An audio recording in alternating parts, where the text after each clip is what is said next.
A viral skit forced financial advisors to confront an uncomfortable truth. A teenager follows the classic advice. He goes to college. He gets a steady job. He buys a house.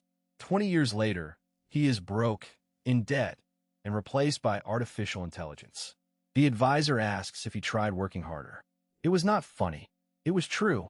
The old playbook was simple. You went to college. You secured a career. You bought a house. You retired comfortably. This script was designed for a world that no longer exists. The mechanics behind this failure are clear. Tuition costs have skyrocketed across the board.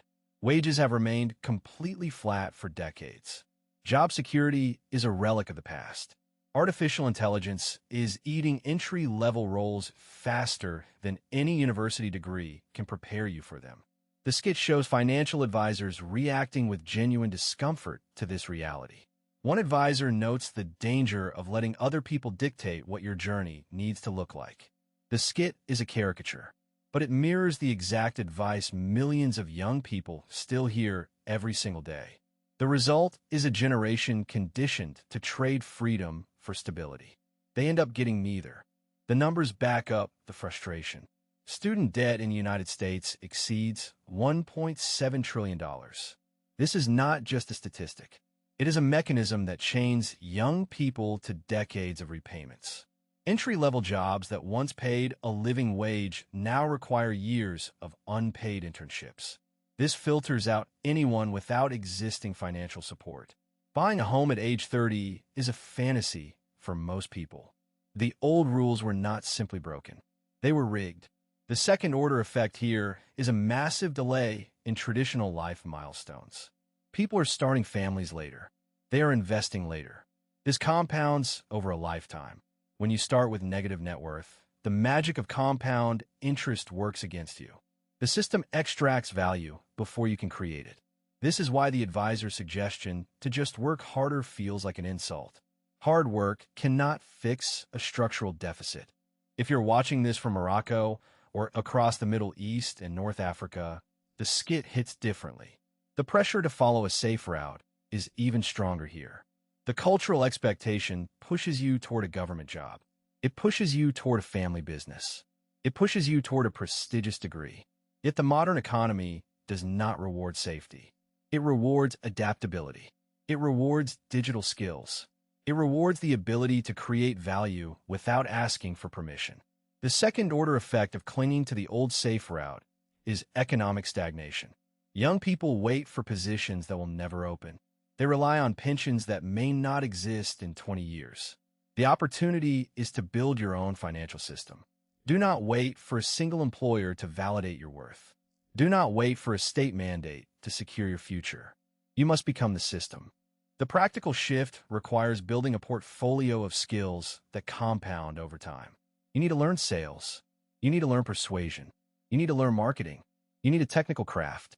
These are not isolated abilities. They multiply each other.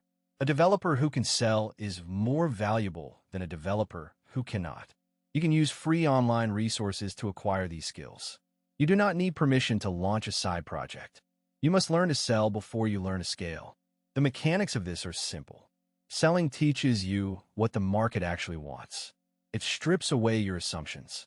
It forces you to create value that someone is willing to pay for today. This direct feedback loop is something a university degree cannot provide. The best investment you can make is a skill that produces income directly. This creates optionality. Optionality is the new financial security. What does it mean to begin with the end in mind today? It means designing a life that gives you autonomy. It means not trading your time for a fixed salary that barely covers your expenses. The skit has a punchline. The advisor suggests becoming a plumber after telling the kid not to be one. Flexibility is good, but real flexibility comes from owning your skills. It does not come from owning a job title. If you're a student, learn to code or write or design alongside your degree. The safest careers are invisible to standard job platforms. If you're a freelancer, treat your skill as a product. Package it. Raise your rates. If you're building a startup, ignore normal timelines. Growth is nonlinear. You will work for months with zero results and then see a sudden spike. The old advice was built on a stable economy. That economy is gone. Your financial plan must prioritize optionality over simple savings. You need to question every should you hear. This is especially true for advice from people who do not live your reality. They do not understand the digital landscape. They do not understand artificial intelligence. They're giving you a map to a world that burned down. Stop waiting for the world to fix itself. The skit is funny because it is painfully relatable. But humor is a trap if it does not lead to action. Use this moment to audit your own financial assumptions. Ask yourself what you would build if you ignored every piece of conventional wisdom. That is the real freedom. Not the house, not the steady paycheck, the freedom to design your own path. Watch how artificial intelligence continues to disrupt entry-level roles over the next year. Track the shift in freelance markets as young workers prioritize optionality over traditional employment. The old map is useless. Find the new territory